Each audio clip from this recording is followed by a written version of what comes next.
Well, hello again, everybody. Welcome back. Thanks for visiting once again. And so back we are to the Canberra, which we'll have a look at in a short while. I'll put that canopy over there because I'm going to talk about that in a second if I remember. Hopefully I do.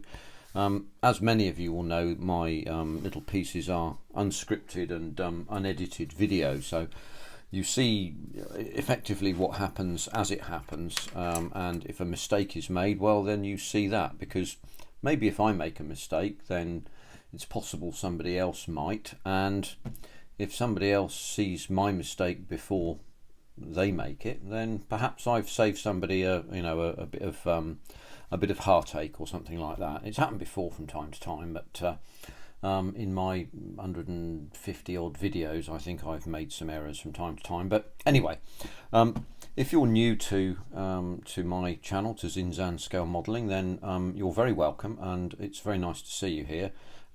Be delightful if you would hit the subscribe button. It doesn't cost anything, but it does help the channel, so thank you very much. And if you're visiting for the second time having done that, I'm absolutely delighted to see you again, and thank you very kindly, and I hope that you enjoy what I put out in terms of content. And hello everybody. So and to my older and bolder subscribers, people who've been around for a long time, like the Plastic Monkey, Mr. Plastic, and Lord James over at To Boldly Go.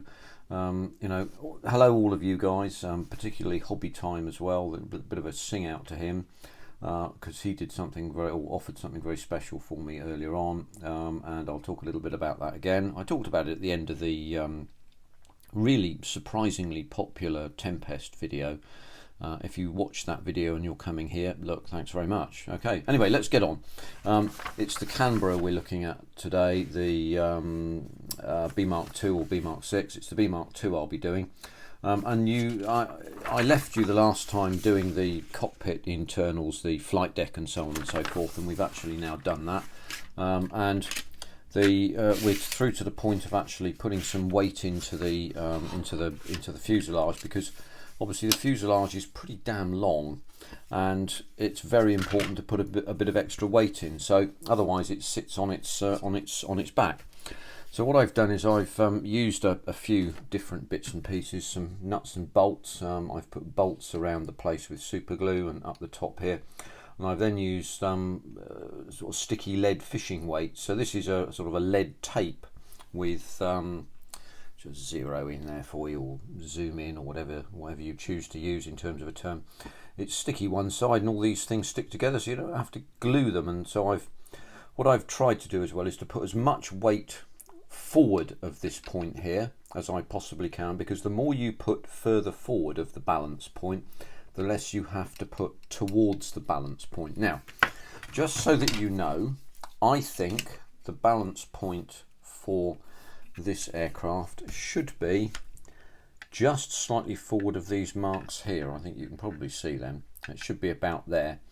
And if you weren't to put any weight in, I think that's more or less where the wheels will touch the ground.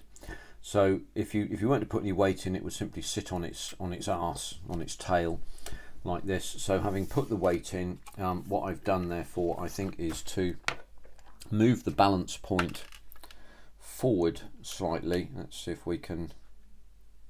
So as you can see, I'm just forward of the wing now, and using a round article.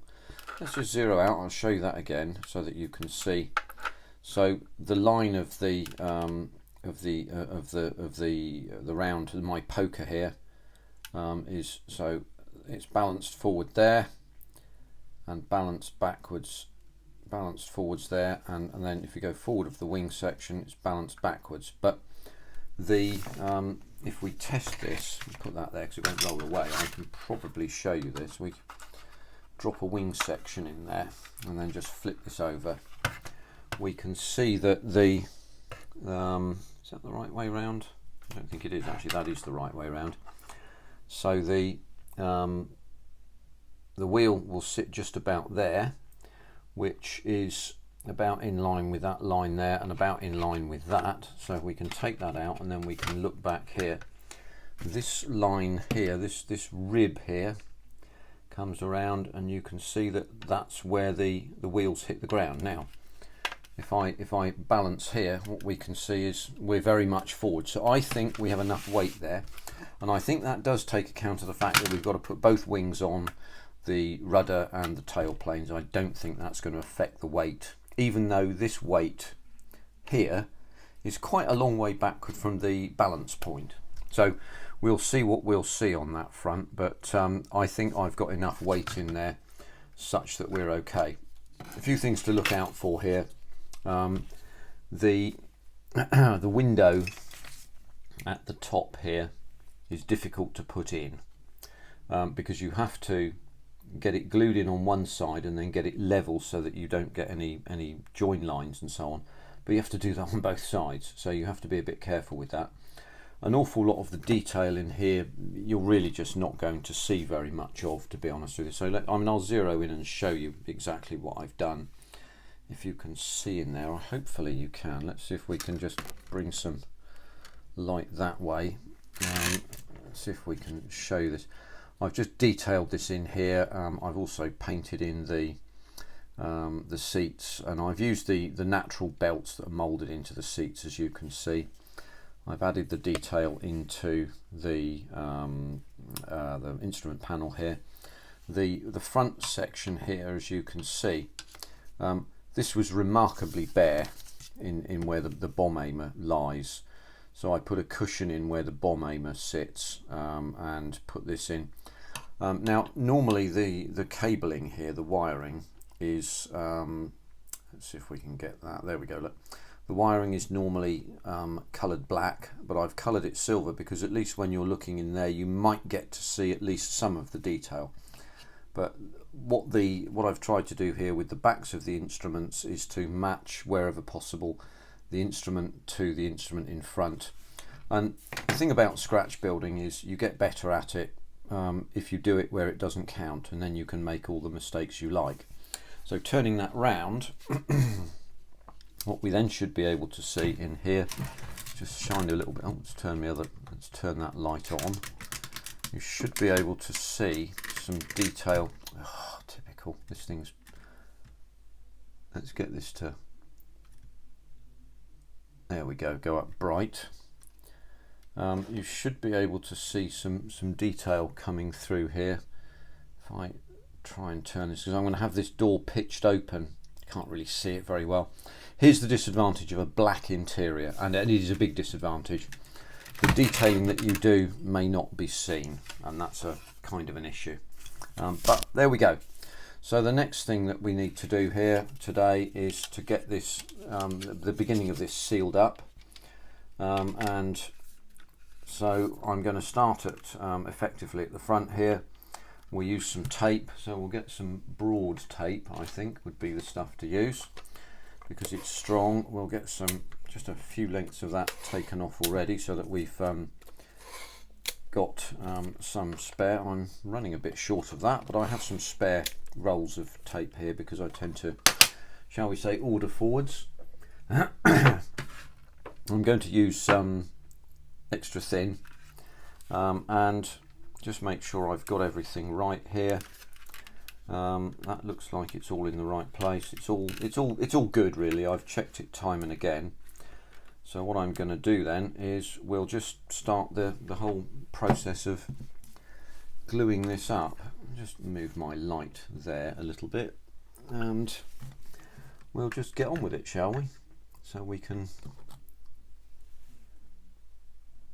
very carefully. I'm going to use quite a lot of glue here because it will wick into the joint and create the weld that I want, but I can hide that by finishing these joins here with some sanding and so on and so forth. But I will get a strong joint, and that's what I'm looking for here because it's important, isn't it? We need to get that right. So there we go. So off we go. We're well underway. And with things like this, I often think that the first bit is the most difficult, because at the first bit you know you're then committed, don't you? You have to do it. Let's do good housekeeping whilst we're waiting. Put the poker away over there out of the way, shall we? So we'll move the glue away as far as we can so I can see it. I look over the top of the camera, sort of from the top here, and then you're looking directly down into this here, so that's all good. And then I can see the glue over there, so I can see exactly where to put it. And that's dry to the touch there, so what we'll do, pressure sensitive tape, apply some pressure on that there, and then pull that across. There we go. So you can see that's, yeah, we just need to apply some pressure there as well. I'm going to use a shorter length of tape there because, yeah, that's dry there. So apply our pressure on that and then tape it across tight. I'm going to go round this with one length of tape anyway in a minute. So I'm going to do that top section there. Oh, this is nearly full. I don't need to shake that anymore, do I? The other thing to remember, of course, is these joints, it's a very good idea, I think anyway, to remove the paint from off the joints, and then you get a much cleaner bond with the tape there, and that allows you to be able to ensure that when it's stuck, it stays stuck, because this this fuselage section, one of these fuselage sections bends slightly, and it's a defect in the moulding. It just happens when you mould very long sections of plastic. When you get to the point at which it's cooling, you get some bowing, I'm afraid. Happened on the TSR2, happened on various models I've made, particularly when the fuselage is really long. So there we go. Yeah, that's nice and smooth there and dry. So again, what we'll do is we'll apply a bit of pressure there and wind that in hard, make sure that's done up, and that way that section can be permitted to dry fully solidly, and we can then move on. So just this one here. There's rather a lot of glue I put on that there, rather more than we needed, to be honest. So we'll just have to let that do its thing.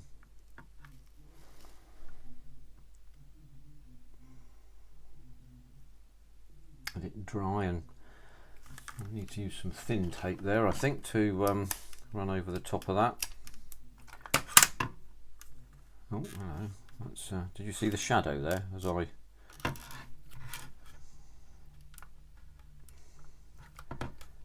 Make sure that's dry there. We don't want wickage, do we? The sin of wickage. So I'll move backwards down the line here.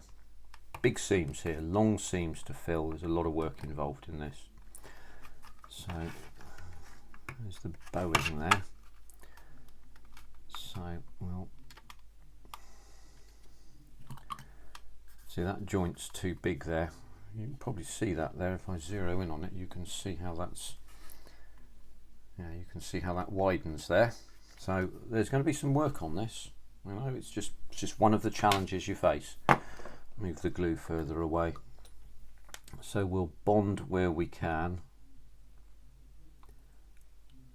and make certain that we get, you know, glue in everywhere that we possibly can.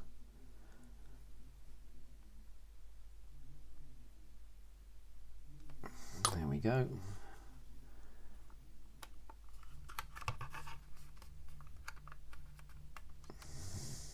And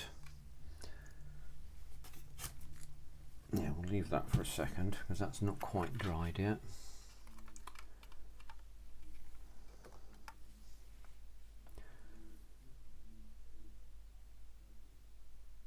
I'll run a bead of glue down here.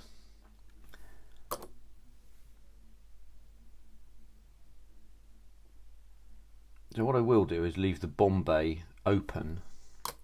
So if I do perchance need any extra weight when I've got the wings on, then I can put that in the Bombay, and I'm going to have the Bombay shut anyway, so we'll be all right with that.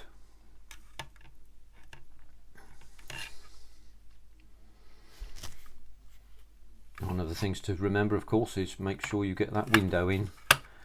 It would not be helpful if you didn't. It has to be said. Right, I'm going to, yeah, that's dry to the touch now, so we can just take that in there.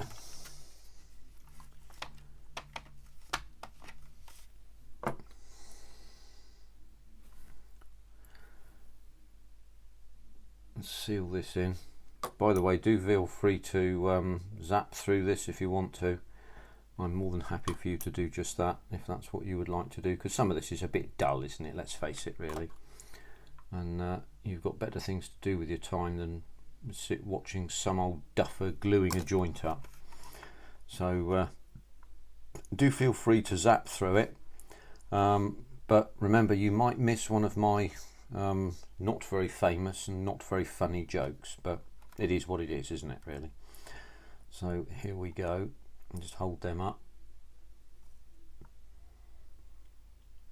The seam lines should be easy to rescribe if there's any problem. That's slightly out of register, this one here, as you can see just there, that's slightly out of register, but that's okay.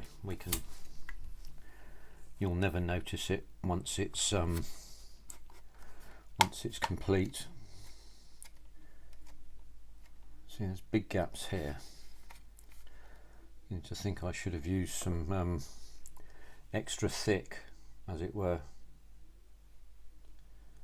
Do the bottom side here, all down here.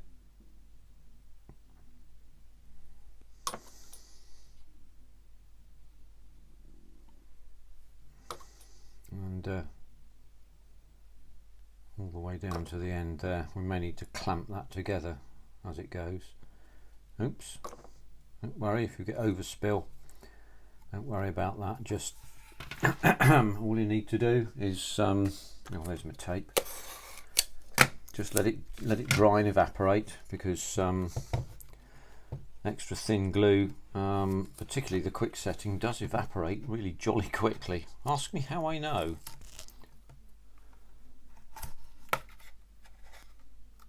Right, that's that. I'm going to try and prevent steps from happening here. It probably won't matter that much, but there is a bit of a step there. Alright, I'll need a peg for that.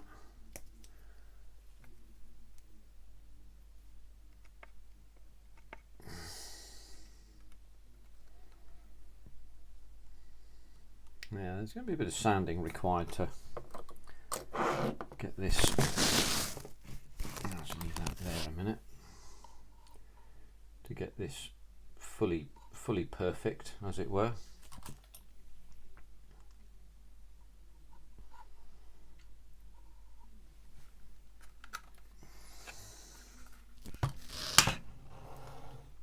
I'll just anoint this in here. I'll leave that just there for a minute, and I'll peg this up here as well with my other remaining peg.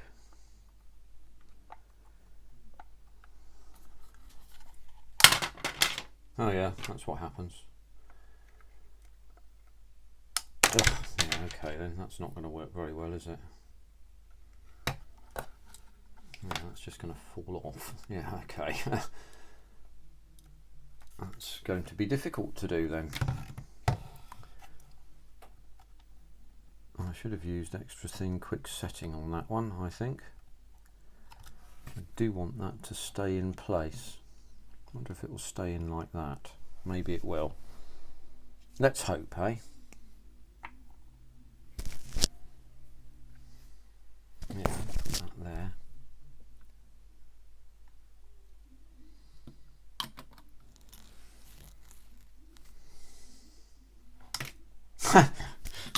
Yeah, okay.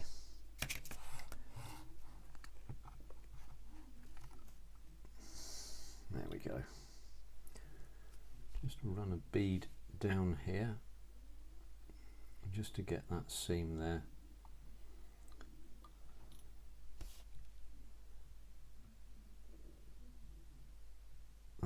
be there.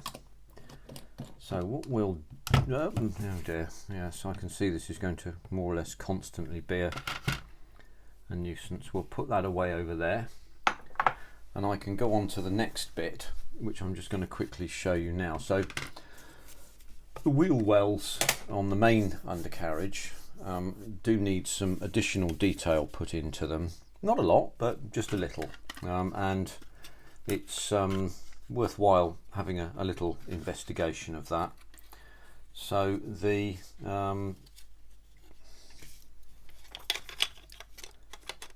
13A goes in there like that and sits down there like that, as you can see.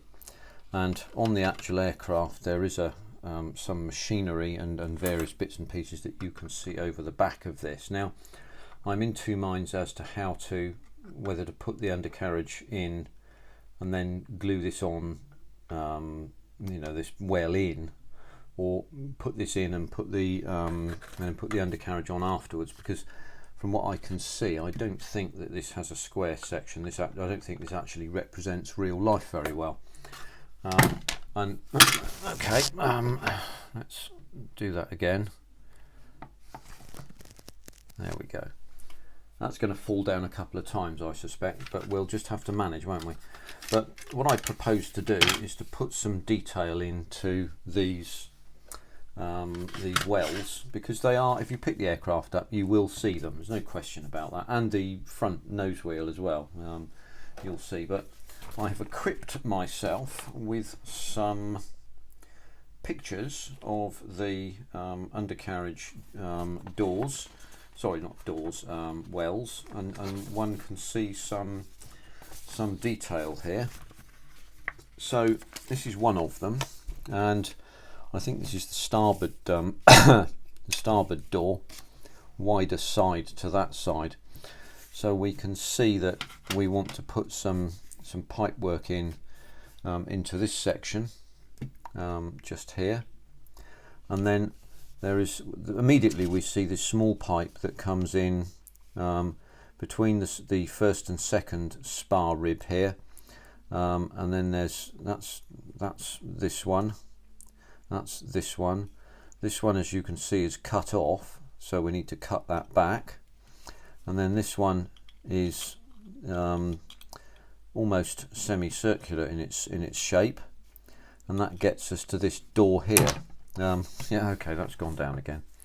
We're going to be doing this all the time, I suspect, folks, but no, that's not going to work at all, is it? I'm going to put that like that, and maybe it will stay on there for a little while. So the first thing we see is this pipe here that emanates from between the first and second rib spar here, and then goes across here, and hold on, stay off then, all the way down inside this spar here, and then runs across and then back on itself. Quite why it's done like that, I really don't know. It seems to disappear up in where the where this little window is, just above there. So say quite why it's like that, I really couldn't say. It's quite an odd thing, to be honest with you, but it's immediately obvious. It's black. The inside of the wheel well is white. So what we can do is we can use some copper wire like this, and what I've done with this is started to effect a bend on it so that we can see how things go. So this was very much a practice run, and it doesn't need to be absolutely straight, but this is more kinked than I would like it to be. Let's see if we can make that focus out. It's much more kinked than I'd like it to be, particularly in common with the, with this. But what will happen with that is that it will sit more or less like that at a slight angle, and then turn down and go down this spar here. So what we can actually do here is I can take a little measure here and just slightly bend that up, and that will go there, and then I can turn this down that way. That's quite a sharp bend there, and we can smooth these out later on because copper is quite ductile, and then we can run that down there, and when we get to the bottom there we need to turn it back on itself, so that's a right angle left. Let's use a where do we need that to be?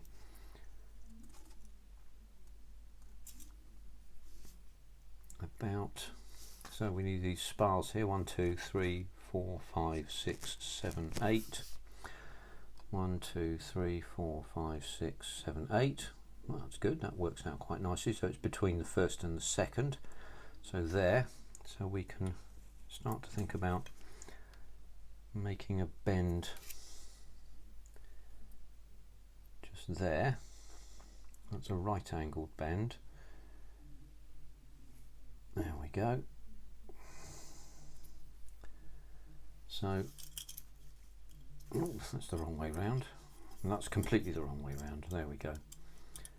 So now we've got that going that way, and we get to here, and then we run up to the right hand side of this spar here. So what we can then do is we can grasp that, just give it a little bit.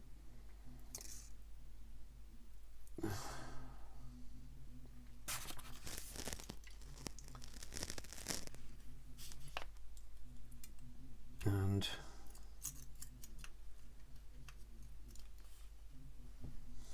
that then goes up the side of this section here, and not quite to the top of it, but it will run in approximately a sort of semicircle up at that point there. So it's going to be just slightly above the line of this, and then we can say to ourselves, right, what we'll do is we'll make a gentle bend here, sort of a, there we go. So what we get there is that looking like that. So already you can see we've gone a little bit wrong in our practice, because this is way over further than it needs to be. So, but we're not quite in the right sort of section, but you can see the point. You can see how this tends to be. This is where the bend went wrong. So what I can do is I can take this away and I can straighten all this up and anneal it, and start again. Annealing I shall do with my Magic Special burning device, which, by the way, don't play it onto any plastic, because if you do that then it all goes wrong. So doing this kind of sort of scratch building here, one needs to be a little bit careful, and it's possible to do. As you can see, with a little bit of practice you can make these things, you know, quite easily. You could probably get away with that looking, you know, quite okay, as it were. It's not to the standard I would like it to be, and of course I'm going to try and make it better, but this was a demonstration to show you what I'm going to be doing in the near future, so that you can see how I intend to make it turn out. I'm also going to put this pipe in here. I shall put these little pipes in here, I suspect. Probably these pipes coming down from the undercarriage oleo leg, which I think will add, again, it adds more detail. Because of the proximity of the undercarriage wheel to the fuselage, you won't see a great deal of this, but you can have a bit of fun with doing this sort of thing.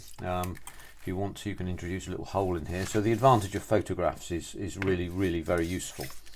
I've got some other ones here that that one can use, and that's always very good. And then there's a more more detailed picture there, but you can see how white the inside of that undercarriage is. I'm going to use my favourite anti-flash white from Hataka, that lacquer paint there, and put that on, and I think that should go quite well there, like that. So the next task will be doing them, then putting the wheels, the wheel wells in. I shall investigate whether to put the oleo leg on before I do this, and then ailerons, engines, and then we'll have something looking like an aeroplane fairly shortly. Don't quite know what I'm going to show you after this. I don't quite know what one might do, you know, because it all goes together fairly swiftly after that. And you know, then we're into wheels and such like. There may be some detail to go on the wheels here, so I might do that, and I might show you that, and I think that might be quite a nice thing to do, and possibly the nose wheel detail. But look, let's see where we go with that. Thank you very much for coming along to see me again. And by the way, I'll say it again, because I know I said about Hobby Time. Hobby Time offered to donate me a specially moulded one of these cockpit glasses, but I've managed to be able to deal with the problem, and I have and the problem being, by the way, that there's only one clear view panel in the bomber, not two, so I've rubbed one off, a bit of 8000 grit sandpaper, you know, glass paper will deal with that, and there you have it. But what you can see there is that you can actually see a reasonable amount through there. You can see some of the detail perfectly well. There'll be light coming in from there to some extent, so you know, some of the detail is going to be quite visible, so it should be quite nice from that perspective. The detail at the back, less so, I would say, but there we go. Anyway, so let's leave that to its own devices for 12 hours or so, and we'll be back to it another time. But look, thank you very much indeed for tuning in once again, and looking at my my daring do, let's call it that. Look forward to seeing you on the next one, and thank you very much to everybody who's recently come on board. I hope you enjoy what I do here, and look forward to seeing you on the next one. Take care for now. Bye bye.